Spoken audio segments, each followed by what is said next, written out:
Баршаңызға ассаляму-алейкум. App Store'да және Play Market'те Halal Guide қосымшасы іске қосылған болатын.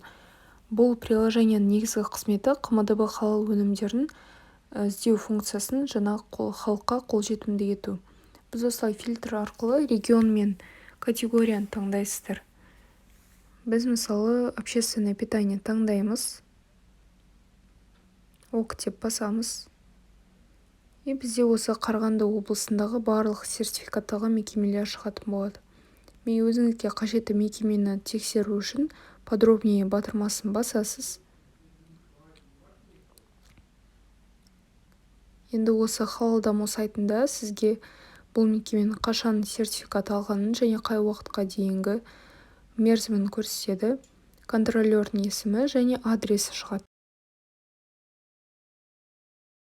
Бұл приложенияның екіншіден артықшылығы өнім қаптамасында көрсетілген тағамдық қоспалардың рұқсат етілген, рұқсат етілмеген, күмәнді түрлерін лезде анықтаудың жеңілдігі.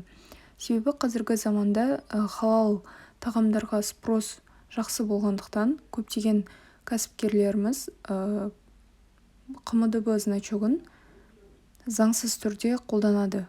Сондықтан да кез келген затты халал деп жазылып тұрса да, осы жерге құрамында бар ешкалардың номерларын жазсаңыз, сізге бірден шығады, ол заңды немесе заңсыз салынған значок екенін түсінікті болады уже.